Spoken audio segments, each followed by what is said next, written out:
Je parle souvent de découvrir qui on est. Je n'arrête pas de répéter qu'il faut être, s'approcher de son être, découvrir son être.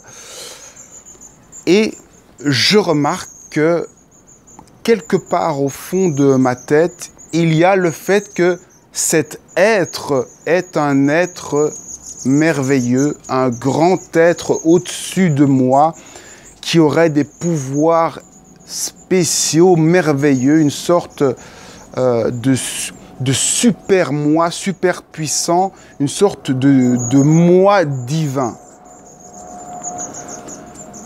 Je réalise que ceci n'est que la moitié de mon être et que j'ai toujours été braqué sur cette partie-là. Quel est le merveilleux? Quel est cet être au fond de moi qui est merveilleux, ce Dieu dans le cœur? Or, découvrir qui on est, c'est aussi basique, aussi banal que de découvrir simplement ses pensées au quotidien, qui on est, ce qu'on fait au quotidien, les petites choses qu'on fait, les bassesses que l'on peut avoir. C'est tout autant important de voir cela en nous que de voir d'autres parties de nous-mêmes. Je dirais même que ça va absolument ensemble. Vous ne pouvez pas découvrir le grand être qui est en vous, la part sacrée, la part divine, la part supérieure de vous-même, si vous ne voyez pas en même temps la petitesse, l'ombre qu'il y a en vous, la bêtise, le ridicule, le scandaleux qu'il y a en vous.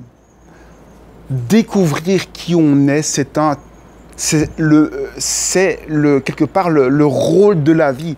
Toutes vos interactions vous permettent de voir qui vous êtes, de voir à quel point vous êtes méchant dans certaines situations, de voir à quel point vous vous êtes imaginé tout un monde merveilleux, spirituel, et qu'au fond, vous, dans la réalité, vous vivez quelque chose qui n'a rien à voir avec ça. Découvrir qui l'on est quelque chose d'absolument basique. Ce sont vos pensées, vos conditionnements de tous les jours. C'est ça, voir qui vous êtes, c'est voir vos pensées avec du recul, c'est voir le personnage. C'est transformer le sujet que vous êtes en objet. Objectiver qui vous êtes, c'est-à-dire prendre distance et vous regarder tel que vous êtes et pas seulement les beaux côtés, c'est le plus objectivement regarder ce que vous êtes, l'ensemble de vos pensées. Qu'est-ce que ça donne au final comme personnage quand vous regardez toutes vos pensées au quotidien? C'est donc deux parties, c'est ça la dualité, c'est la petitesse et la grandeur.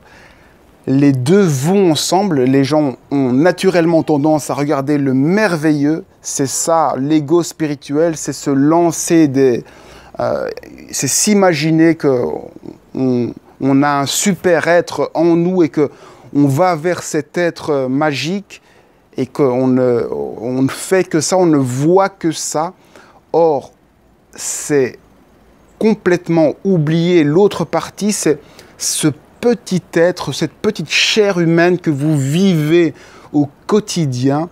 Lui aussi doit être reconnu. Tant que vous ne reconnaissez pas ce petit être faible que l'on peut appeler le corps émotionnel, si vous ne le reconnaissez pas, si vous ne reconnaissez pas la faiblesse de ces émotions, vous ne pouvez pas vous dégager, faire des voyages astraux, découvrir l'autre part, parce que les deux sont liés.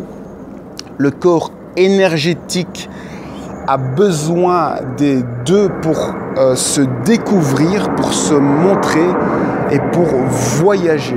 Pour conclure, je dirais qu'il y a les émotions pour reconnaître les fragilités qu'il y a en nous, l'être faible, et il y a le cœur qui est la porte pour découvrir l'être divin qu'il y a en nous, et il ne faut négliger ni l'un ni l'autre.